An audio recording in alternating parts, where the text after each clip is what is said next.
శ్రీపాద శ్రీవల్లభ చరితామృతం అధ్యాయము 28 పఠన ఫలితము యోగ్యమైన పెండ్లి సంబంధములు కుదురుటకు శ్రీపాదరాజం శరణం ప్రపద్యే అధ్యాయము 28 శ్రీవాసవి నగరేశ్వరుల వృత్తాంతము విష్ణు మహాశిష్ణు లక్ష్మి మహాలక్ష్మి సరస్వతి మహాసరస్వతి కాళి మహాకాళి స్వరూపవర్ణనలు ఆ రోజు శుక్రవారము శ్రీవాసవి కన్యకాదేవి జయంత్యుత్సవ శుభసమయము శ్రీపాదులవారు కృష్ణనదిలో నీటిపైన నడుచుకుంటూ కృష్ణ ఆవలి ఒడ్డునకు చేరిరి. మేము పడవలో ఆవలి ఒడ్డునకు చేరితిమి. ఉదయం 7 గడియల సమయము కావచ్చుచున్నది. తిరుమల మహాక్షేత్రమున శ్రీవేంకటేశ్వరస్వామి శ్రీ అలిమేలు మంగాంబిక అండనుండి అర్చానాదికములు స్వీకరించు శుభసమయము. శ్రీపాదులవారు గత దినమున నిర్మితమైన గోశాలలోనికి ప్రవేశించి ధ్యానస్థులైరి. మేము కూడా అదే సమయమునకు గోశాలలోనికి చేరితిమి. పంచదేవ పహాడ్నందు శ్రీపాదులవారి దర్బారు ప్రారంభమయ్యడి అపురూప సమయము. వింతలలో కెల్ల వింత. శ్రీచరణుల శరీరము ఉన్నట్లుండి తేజోవంతము కాసాగెను. ఆ మహాతే జస్సు నలు దిక్కులకు ప్రసరించుచుండెను. వారి శరీరము ప్రాకృత శరీరముగా కన్పడక తేజోమూర్తిగానే దర్శనమియసాగెను. వారు గోశాల నుండి బయటకు వచ్చిరి. సాధారణముగా వారి ఛాయ భూమిపై పడెడిది. ఈ రోజున మాత్రము వారి ఛాయ భూమిమీద పడుటలేదు. వారు నడుచునప్పుడు అడుగుల జాడలుండెడివి. ఈ రోజున మాత్రము భూమిమీద వారు నడుచునప్పుడు అడుగుల జాడలే లేవు. వారు సూర్యభగవానుని వంక తీక్షణముగా చూచిరి. వారి శరీరము దివ్య తేజస్సుతో నిండి ఆ తేజోరూపము అంతకంతకు పెద్దదవసాగెను.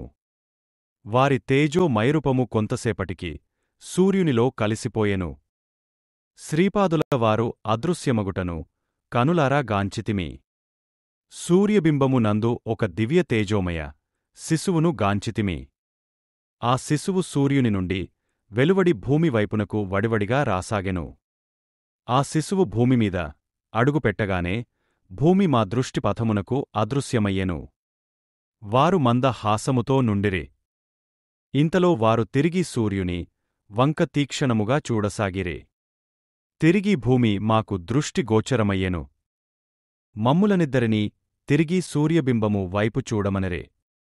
ఆ సూర్యబింబము నందు ముద్దులు మూటగట్టు దివ్య తేజోశిశు రూపమును చూచితిమి. ఆ దివ్య శిశువు స్త్రీమూర్తి. ఆమె చిరునవ్వులు చిందించుచు భూమి వైపునకు వచ్చుచుండెను. ఆ దివ్య శిశు పాదములు భూమిని తాకినంతనే మా దృష్టి పథమునకు భూమి అదృశ్యమాయెను. మేము సంభ్రమాశ్చర్యములతో చూచుచుంటిమి. ఆ దివ్య శిశువు మా వైపు చూచి చిరునవ్వులను వెలయించినది. వెంటనే మాకు భూమి దృష్టి పథమునకు గోచరించినది. సాదరముగా ఆ స్త్రీమూర్తిని శ్రీపాదులవారు ఎత్తుకొనిరి. శ్రీపాదులవారు 16 వర్షముల ప్రాయము గలవారుగానుండిరి. ఆ దివ్యశిశువు 3 వర్షముల ప్రాయము గలదిగానుండెను. శ్రీపాదులవారిని ఆమె ఎంతగానో పోలియుండును. ఆమె పట్టుపుట్టములను దివ్యాభరణములను ధరించియుండెను. శ్రీపాదులవారును ఆ దివ్య శిశుమూర్తియు తిరిగి గోశాలలోనికి ప్రవేశించిరి. నేనును శ్రీధర్మగుప్తులును ఈ అద్భుత దృశ్యములను ఆశ్చర్యముతోనూ సంభ్రమముతోనూ భయముతోనూ వీక్షించుచుంటిమి. నా మనస్సులో ఒక సందేహము పొడమినది. ఇదంతయును ఇంద్రజాల మహేంద్రజాలము గానికాదు కదా. నా భావమును కనిపెట్టిన శ్రీపాదులవారు వెంటనే మేఘగంభీర స్వరమున నిట్లనిరి. ఓయి! ఇది ఇంద్రజాల మహేంద్రజాలము ఏమియును కాదు. ఇది నా స్వభావము, నా దివ్య ప్రకృతి. నేను సంకల్పించిన మరుక్షణమే మన్ను మిన్నుగా మారును. నేను ఏది సంకల్పించినా నా భావముల కనుగుణముగా బ్రహ్మ సృష్టి కావించును. అప్పుడు సృష్టిలో రకరకములైన అభివ్యక్తులు కావించబడును. అదృశ్యముగానున్న ప్రకృతి శక్తులు సాకారముగను సగుణముగను సృష్టి రూపమున వ్యక్తీకరించబడుచుండును. నేను బ్రహ్మస్వరూపుడనుటలో బ్రహ్మకు సృష్టి ప్రేరణము ఇచ్చువాడనని అర్థము. ఈ సృష్టింపబడిన సమస్త జీవులను సృష్టిజాతమును కొంతకాలము వరకు స్థితి యందుంచబడును. ఇది విష్ణు స్వరూపము చేయు పని. ఆ విష్ణువునకు ప్రేరణనిచ్చు మహావిష్ణువును నేనే. సరస్వతి వేరు, మహాసరస్వతి వేరు. సరస్వతి సృష్టికి సంబంధించిన జ్ఞాన స్వరూపము. మహాసరస్వతి ఆ సరస్వతి స్వరూపమునకు ప్రేరణను, శక్తిని ఒసంగెడి అనగా స్వరూపము. సృష్టి యొక్క స్థితికారణమైన వస్తు సమృద్ధి లక్ష్మీ రూపము. మహాలక్ష్మి అనునది లక్ష్మీ స్వరూపమునకు ప్రేరణను, శక్తిని ఇచ్చెడి అనగా స్వరూపము. సృష్టి యొక్క శక్తి స్వరూపము కాళీ రూపము. మహాకాళి అనునది కాళీ స్వరూపమునకు ప్రేరణను, శక్తిని ఇచ్చెడి అనగా స్వరూపము. అనగాలక్ష్మీ స్వరూపము అనగాలక్ష్మీ సమేతుడైన అనుగుడు అనునది నా యొక్క దత్తస్వరూపము. మహాసరస్వతి, మహాలక్ష్మి, మహాకాళి రూపముల సమన్వయమున ఈ మూడింటికంటే భిన్నముగా మరియొక దివ్యమాతృ స్వరూపముగా అనగాలక్ష్మి ఆవిర్భవించుచున్నది. అందుచేత అనగా లక్ష్మిని మహాసరస్వతి, మహాలక్ష్మి, మహాకాళీ స్వరూపములను తాదాత్మ్య స్థితిలో ధరించెడి ఈ మూడింటికిని ఆధారమైన అతీతమైన దివ్యశక్తిగా గుర్తెరుంగుము. నా యొక్క అనగా స్వరూపము బ్రహ్మ, విష్ణు, రుద్రులను తన తాదాత్మ్య స్థితిలో ధరించి ఈ మూడింటికి ఆధారముగను ఆతీతముగను ఉండి త్రిశక్తి స్వరూపిణి అయిన అనగను వామ భాగమున ధరించియున్న సాక్త రూపముగా తెలిసికొనుము. త్రేతాయుగము నందలి సవితృకాటక చయనము ఫలితముగా నా యొక్క దివ్య భవ్యస్వరూపము అర్ధనారీశ్వర తత్వమును ఆధారముగా చేసుకుని మహావైష్ణవమాయతో యతి స్వరూపమున శ్రీపాద శ్రీవల్లభ రూపమున శ్రీపీఠికాపురములో అవతరించినది. నీవు చూచెడి ఈ స్వరూపము తన యొక్క అసలైన స్థితిలో మహాలక్ష్మి, మహావిష్ణు స్వరూపమని గుర్తెరుగుము.